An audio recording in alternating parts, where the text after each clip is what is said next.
My uncle tried to have me declared mentally incompetent for my inheritance, so I played along until the court date. When my grandmother died and left me her entire estate, worth $2.3 million, I knew Uncle Garrett would lose his mind. He'd been circling like a vulture for years, waiting for his payday. What he didn't expect was Grandma's final screw you from beyond the grave. The will reading was brutal. Garrett sat there, jaw clenched, as the lawyer read how I'd inherit everything on my 25th birthday, just 6 months away. The house, the investments, even Grandma's antique jewelry collection. Garrett got nothing except a vintage tea set and a note that said, "For all your fake concern over the years." His face went through about 17 different emotions before settling on rage. "This is ridiculous," he stammered to the lawyer. "Vivian's barely functional. She dropped out of law school, lives like a hermit, and can't even hold a job." The lawyer, Mr. Henderson, adjusted his glasses. "The will is ironclad, Mr. Walsh. Your mother was of sound mind when she drafted it." Garrett's wife, Cheryl, my step-aunt, who'd married him for his expected inheritance, looked like she might vomit. She'd already picked out new furniture for the lake house, planned renovations for the main estate, and researched European cruises they'd take with their money. I'd overheard her on the phone with interior designers just 2 weeks earlier, discussing a complete makeover that would cost more than most people make in a year. "There has to be something we can do," Cheryl whispered, gripping Garrett's arm so tight her knuckles went white. "Oh, there is," Garrett said, his voice cold. "Trust me." The thing about Garrett was that he'd always been a schemer. Even as kids, he'd find ways to manipulate situations to his advantage. When we were young, he'd convince other relatives that Grandma was showing favoritism toward me, hoping they'd pressure her to be fair and include him more in her will. He'd bring her gifts he couldn't afford, then complain loudly about his financial struggles, hoping she'd offer to help. But Grandma saw right through him. She'd told me stories about how he'd tried to convince her to invest in his various failed business ventures over the years. A restaurant that closed within 6 months. A real estate flip that lost money when the market crashed. A pyramid scheme involving essential oils that got him investigated by the state attorney general. "Your uncle's problem," Grandma had explained while we baked cookies the Christmas before she died, "is that he thinks everyone else is as stupid as he is. He's been trying to manipulate me for 30 years, and he still hasn't figured out that I see right through him." 2 weeks later, the legal papers arrived. Garrett was petitioning the court to have me declared mentally incompetent, claiming I was unstable and unfit to manage significant assets. His evidence? That I'd dropped out of law school after a nervous breakdown, lived alone with too many cats, I had too, exhibited erratic behavior patterns, and had been increasingly isolated and paranoid since my grandmother's death. The petition was thorough. He'd documented every time I'd canceled plans, every occasion I'd seemed distracted at family gatherings, every moment I'd appeared anything less than perfectly composed. He'd even gotten statements from neighbors claiming I talked to myself and kept strange hours. Mrs. Henderson from next door had signed an affidavit saying she'd seen me having animated conversations with invisible people in my backyard. What she'd actually witnessed was me talking to my cats while gardening, but Garrett had coached her to make it sound ominous. The hearing was scheduled for 3 months out, plenty of time for me to gather evidence of my own. What Garrett didn't know was that Grandma had warned me this would happen. During her final week, when the morphine made her lucid in unexpected moments, she'd gripped my hand with surprising strength. "Your uncle's a snake," she'd whispered, her voice barely audible. "He's been asking about my will for months, trying to find ways to contest it. He even brought some lawyer friend by last month, claiming it was just a social visit, but I heard them talking on the porch about undue influence and mental capacity evaluations. She'd made me promise to fight for what was rightfully mine. Don't let him win," she'd said. "That money is meant to give you freedom, not line his pockets. I've been saving it for 60 years so you could have choices I never had." I thought she was being paranoid. Turns out, even dying, Grandma was sharper than the rest of us. The day I received the incompetency petition, I sat in my kitchen reading every word. Garrett had been methodical. He documented times I'd seemed confused about dates, occasions when I'd appeared disheveled in public, instances where I'd made irrational purchases like organic cat food and art supplies. He'd even included a statement from my former law school advisor claiming I'd had an emotional breakdown during finals week. What had actually happened was that I'd cried in Professor Martinez's office after failing my corporate law exam, but Garrett had somehow tracked him down and convinced him to frame it as evidence of mental instability. That's when I realized something important.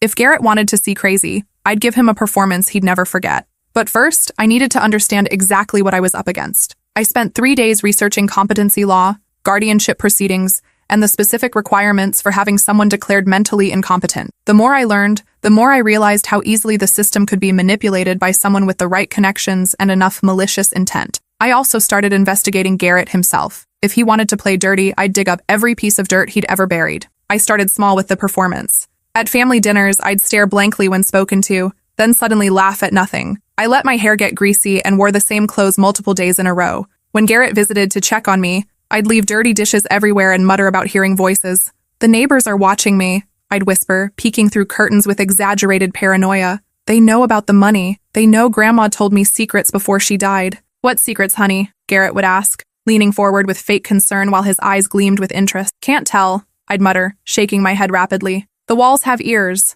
Everything's recorded now. They're listening through the electrical outlets. I'd point at random spots on the wall, pretending to see cameras that weren't there. Poor Vivian, he'd tell relatives afterward with perfectly practiced sympathy. She's really deteriorating since Grandma died. The grief has just broken something in her mind. Yesterday, she spent 2 hours talking to the mailbox, convinced it was sending messages to the government. But what Garrett didn't know was that I'd installed security cameras throughout the house the day after the will reading, hidden in picture frames, smoke detectors, even inside fake books on the shelves. I documented every conversation, every manipulative comment, every moment he thought he was alone and let his mask slip. The performance became elaborate. I'd accidentally burn food, leaving smoke alarms blaring when he visited. I'd answer the door in my bathrobe at 3 p.m., claiming I'd lost track of time and thought it was morning. I started collecting newspapers obsessively, stacking them in corners while muttering about important information and patterns only I could see. I bought 27 different conspiracy theory books and left them scattered around the house with highlighted passages about government surveillance and family betrayals.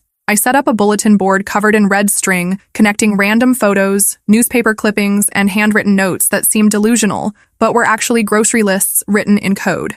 The grocery lists were my private joke. Milk, eggs, bread, destroy Uncle Garrett looked completely insane when written in my deliberately unstable handwriting and connected to photos of politicians with red string. Garrett ate it up. He brought friends by to witness my decline, shaking his head sadly as I rambled about conspiracy theories I'd researched online. He'd whisper loudly enough for me to overhear. The doctors say it might be genetic. My mother had some paranoid episodes near the end too. That was a lie. Grandma had been sharp until her final breath, sharp enough to hide a recording device in her bedside table during Garrett's last visit. I'd found the recording after her death, where she'd caught him rifling through her jewelry box while she pretended to sleep. I escalated the performance. I started answering my phone with Vivian's House of Secrets were being monitored and hanging up on telemarketers after warning them about the listeners. I wore the same stained sweater for a week straight and shuffled around in fuzzy slippers, even when Garrett brought his lawyer by for an informal visit. How long has she been like this? The lawyer asked, watching me arrange cat toys in geometric patterns while humming off key. It started right after the funeral, Garrett said sadly. She became obsessed with the idea that people were plotting against her. Last week, she tried to pay for groceries with Monopoly money and genuinely seemed confused when the cashier explained the difference.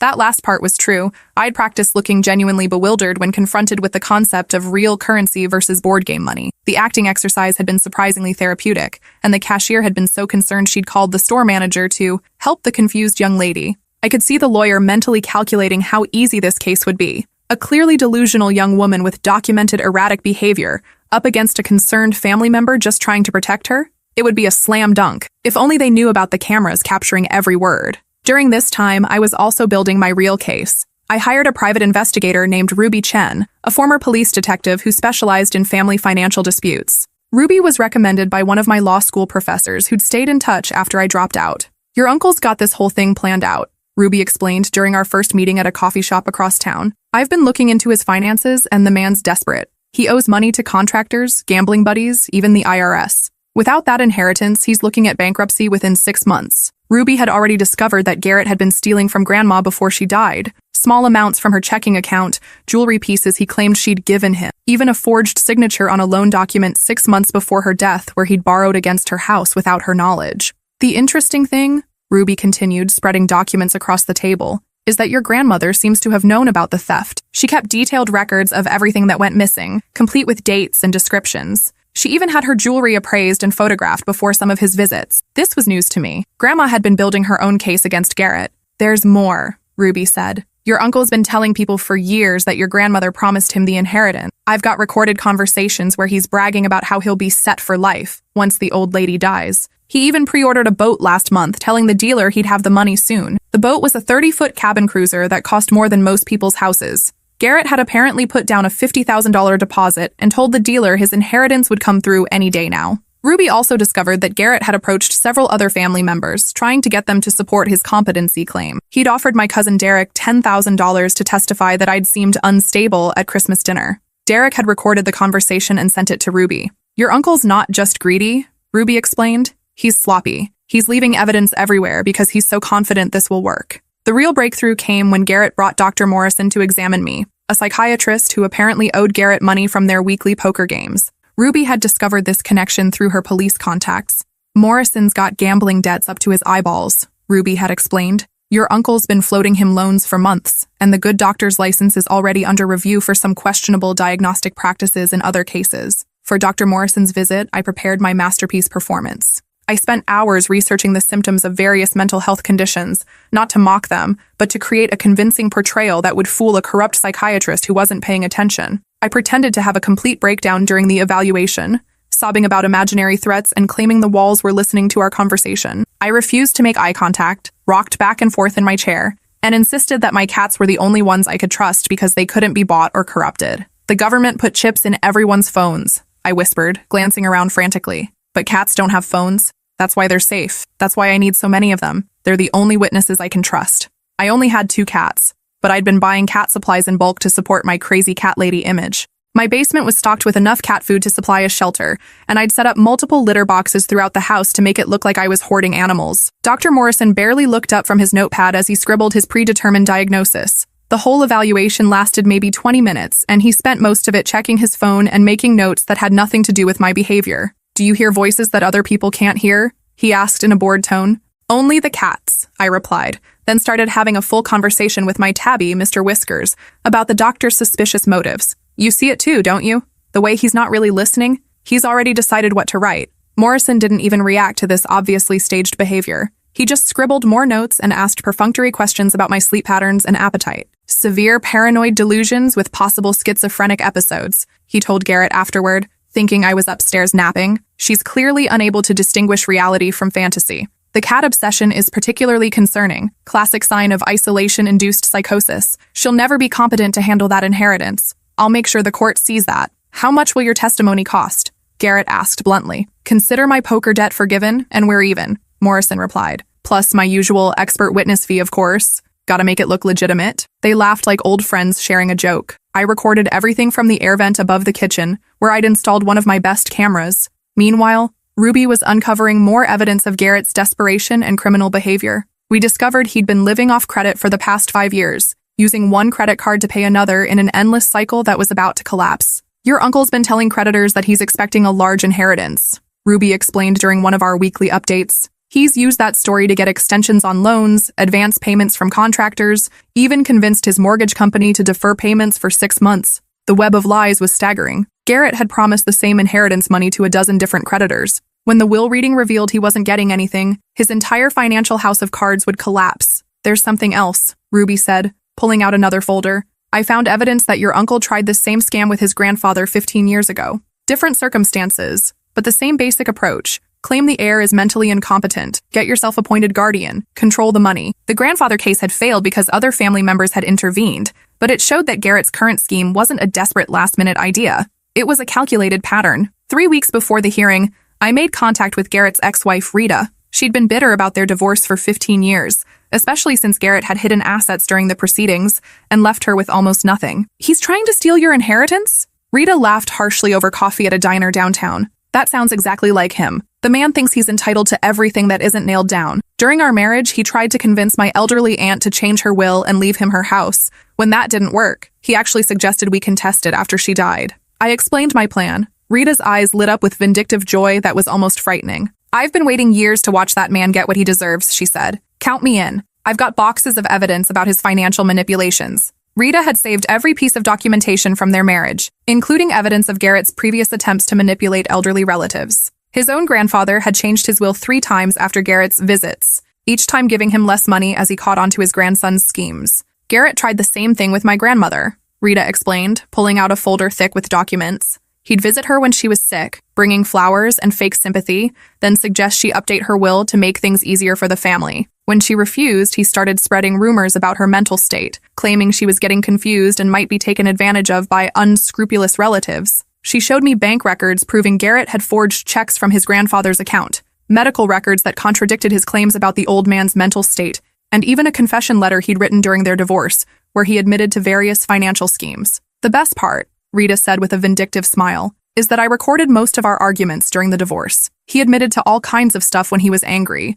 thinking I'd never use it against him. The recordings were devastating. Hours of Garrett admitting to forgery, manipulation, and outright theft from elderly relatives. In one particularly damaging conversation, he bragged about how easy it was to convince doctors to question someone's mental capacity if you presented the right evidence. 3 days before the hearing, I made my final preparation. I cleaned myself up, organized all my evidence into a presentation that would make my law school professors proud, and called the one person Garrett would never suspect, his current wife, Cheryl. "I know you think I'm crazy," I told her over the phone, letting my voice shake convincingly. "But I found something in Grandma's papers about Garrett. I'm scared to tell anyone else, but I think you should know." Cheryl arrived within an hour, looking nervous and suspicious. Over the past months, I'd noticed cracks in their marriage. Garrett's financial stress was showing, and he'd been taking it out on her with increasing frequency. I showed her fabricated documents suggesting Garrett had been planning to leave her once he got the inheritance. Bank statements showing secret accounts, printed emails about new starts and freedom from dead weight, even a fake receipt for a consultation with a divorce attorney. The documents were completely fake,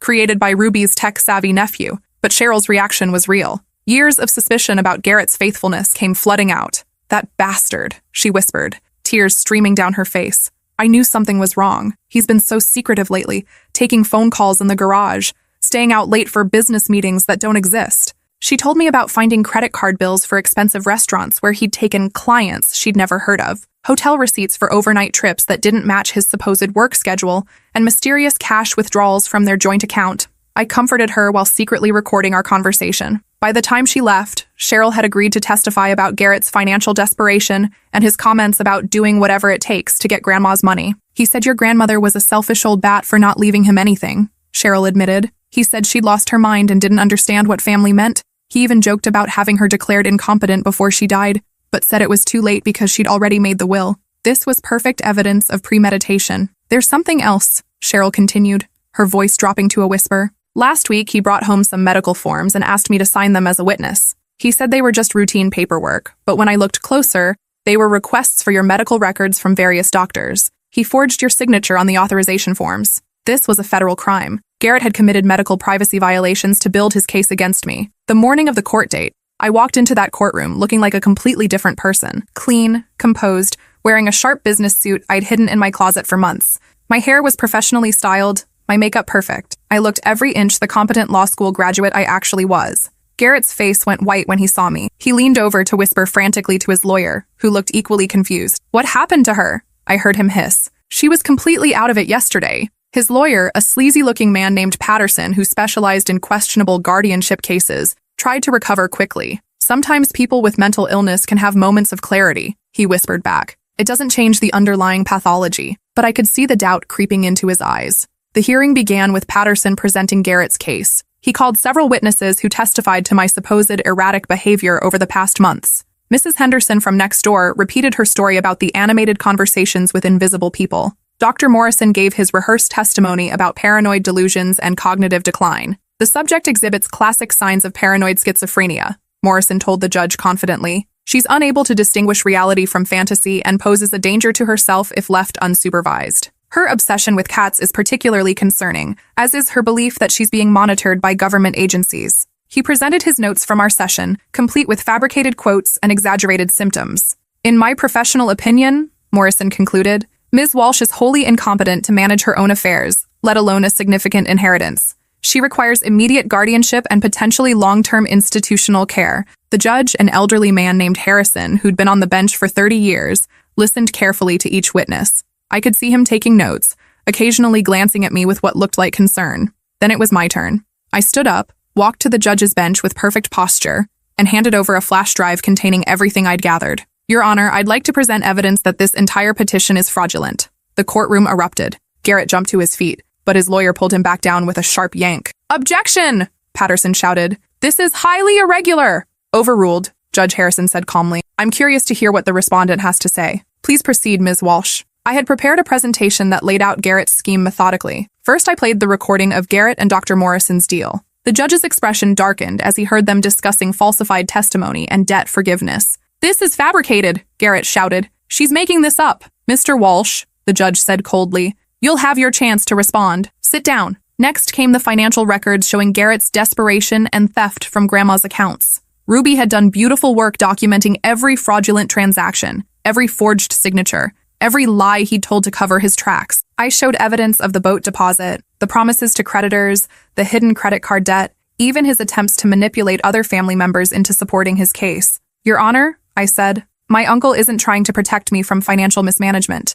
He's trying to steal my inheritance to pay off his own debts and fund a lifestyle he can't afford. Then I called my witnesses. Ruby took the stand first, presenting her investigation findings with the precision of a seasoned detective. She walked the judge through Garrett's financial history, his pattern of manipulation, and the evidence of his theft from Grandma's accounts. In my professional opinion, Ruby testified, Mr. Walsh orchestrated this entire competency proceeding as a way to gain control of assets that don't belong to him. His financial desperation provides clear motive, and his history shows a pattern of attempting to manipulate elderly relatives for financial gain. Then Rita took the stand. Your Honor, she said, her voice steady with years of suppressed rage, my ex-husband has a pattern of manipulating elderly relatives for financial gain. I have documentation going back 20 years. She presented the evidence methodically. The forged checks from his grandfather, the manipulated will changes, the recorded conversations where Garrett admitted to his schemes. She played excerpts from their divorce arguments where Garrett bragged about his manipulation tactics. He told me once that elderly people were easy marks because they were lonely and wanted to believe family members cared about them, Rita testified. He said all you had to do was visit regularly, bring gifts, and then start suggesting changes to their financial arrangements for their own good. But the final blow was Cheryl. Your Honor, she said, her voice shaking with rage and betrayal. My husband told me exactly what he planned to do. He said, that little bitch doesn't deserve Grandma's money. I'll have her locked up in a mental hospital if I have to. Once she's declared incompetent, I'll be appointed guardian and the money will be as good as mine. She testified about the forged medical record requests, the secret debts, and Garrett's increasingly desperate behavior as his financial situation deteriorated. He's been lying to everyone, Cheryl continued. He told me we were financially secure, but I found out last week that he's been using our joint credit cards to make minimum payments on debts I didn't even know existed. We're facing foreclosure, and he saw Vivian's inheritance as his only way out. Garrett stood up, screaming, she's lying, you're all lying, this is a conspiracy. The judge banged his gavel hard. Mr. Walsh, sit down immediately or I'll hold you in contempt. But Garrett was beyond reason. 20 years of careful planning crumbled in 20 minutes. He lunged toward me, yelling about how I'd stolen his inheritance, how Grandma had been poisoned against him, how I was too stupid and crazy to handle real money. I worked for this, he screamed as court security moved toward him. I visited that old bat every week, listened to her boring stories, pretended to care about her stupid cats. That money should be mine. His mask had completely slipped. The caring, concerned uncle was gone, replaced by the true Garrett, greedy, entitled, and vicious. Court security restrained him as he continued his rant, proving more effectively than any testimony that he was the unstable one. She's not even family, Garrett shrieked as they dragged him toward the door. She's just some brat my mother favored because she felt guilty about how my father treated me. I'm her real son. I deserve everything she had. The judge dismissed the petition immediately and ordered an investigation into Dr. Morrison's medical license. He also referred Garrett's theft charges to the district attorney. Mr. Walsh, the judge said as they prepared to lead him away, I've seen many frivolous lawsuits in my courtroom, but this level of fraud and manipulation is particularly disturbing. You attempted to have your own niece committed to a mental institution for financial gain. That's not just illegal, it's unconscionable. As they led Garrett away in handcuffs, he looked back at me with pure hatred. You think you've won? He snarled. This isn't over. Family doesn't forget Vivian. You'll get what's coming to you. But it was over. 3 months later, Garrett was convicted of elder abuse, fraud, attempted manipulation of court proceedings, and medical privacy violations. He got 5 years in state prison. Dr. Morrison lost his license and faced perjury charges. His gambling debts were exposed, and several other suspicious cases he'd been involved in were reopened for investigation. Cheryl divorced Garrett immediately and took half of what little he had left, which wasn't much after his legal fees and restitution payments. She also testified against him in the criminal trial, providing additional evidence of his schemes and manipulations. I inherited Grandma's estate on my 25th birthday, exactly as she intended. The first thing I did was establish a foundation to help elderly people protect themselves from financial abuse by family members. Ruby became the foundation's head investigator, and we've helped dozens of families avoid situations like mine. The second thing I did was change the locks on every property and install a state-of-the-art security system. The cameras I'd used to catch Garrett were replaced with professional-grade equipment, because I'd learned that predators rarely work alone. I also went back to law school, using some of the inheritance to pay for my education. My experience with Garrett had taught me more about the legal system than any textbook could, and I wanted to use that knowledge to help others. Because I learned something important during those 3 months of pretending to be crazy. The line between acting unstable and actually becoming unstable is thinner than you think. Some nights, alone in that big house with all my fake symptoms, I almost forgot I was performing. The isolation, the constant vigilance, the paranoia, even when it's manufactured, takes a toll. I started seeing a real therapist, Dr. Williams, who helped me process the trauma of growing up with a predatory family member and the stress of the legal battle. She helped me understand that what I'd experienced wasn't just financial abuse, it was psychological warfare. Your uncle didn't just want your money, Dr. Williams explained during one of our sessions. He wanted to break you psychologically, making you doubt your own sanity, isolating you from support systems, convincing others that you were unstable. These are classic tactics of psychological abuse. But I also learned that sometimes the best way to expose someone's true nature is to give them exactly what they think they want. Garrett thought he wanted a crazy, incompetent niece he could manipulate. Instead, he got a law school dropout who'd learned more about legal strategy in 3 months than he'd absorbed in 60 years of scheming. The foundation has helped 43 families so far, and we're expanding our services every year. Each case reminds me why Grandma's final gift wasn't just money. It was the chance to protect others from predators like Garrett. We've caught embezzling caregivers, manipulative stepchildren, and corrupt lawyers who prey on elderly clients. We've helped families recognize the warning signs of financial abuse and take action before it's too late. The house is peaceful now. My cats, both of them, spend their days sunbathing in Grandma's garden, where she taught me to recognize the difference between flowers and weeds. And every evening, I sit on the porch where she used to rock, watching the sunset over the lake that Garrett will never see again as a free man. Last month, I got another letter from Garrett in prison. This was his 4th attempt to contact me since his conviction. He wanted to apologize, to make amends, to be family again. He claimed he'd found God and realized the error of his ways. I threw it away without reading past the first line, just like I had with the others. Some people don't deserve second chances, especially when they never deserved the first one. Sometimes the best revenge isn't getting even. It's getting everything they thought they could take from you, then using it to make sure they can never hurt anyone else the same way. The foundation has helped 43 families so far. Each case reminds me why Grandma's final gift wasn't just money. It was the chance to protect others from predators like Garrett. And every time we catch another financial manipulator, every time we save someone's inheritance from a greedy relative, I can almost hear Grandma's voice. That's my girl. Now you're using that brain for something worthwhile. Last week, we had our biggest victory yet. A case involving a 90-year-old woman whose son had been systematically draining her accounts for years. We caught him trying to have her declared incompetent so he could sell her house and move her into a nursing home where she'd have no oversight of her finances. The son's scheme was almost identical to Garrett's, down to the corrupt doctor willing to provide false testimony. But this time, we were ready for him. Ruby had trained our team to recognize the patterns, document the evidence, and build airtight cases that courts couldn't ignore. We saved that woman's house, her independence, and over $800,000 that her son had planned to steal. After the hearing, the woman hugged me with tears in her eyes. "Thank you for believing me," she whispered. "No one else would listen." That's when I knew Grandma would be proud. Her money wasn't just securing my future. It was protecting families from the kind of predator who had tried to destroy us both. The irony isn't lost on me. Garrett spent years trying to convince people I was mentally incompetent, but his actions proved he was the one who couldn't distinguish right from wrong, reality from fantasy, or love from greed. Now, 3 years later, I'm a practicing attorney specializing in elder law and family financial abuse. I have a successful practice, a beautiful home, and the satisfaction of knowing that Garrett's scheme not only failed, it led to a career that's the exact opposite of everything he represents. Sometimes the best revenge isn't getting even. It's getting everything they thought they could take from you, then using it to make the world a little bit safer from people like them.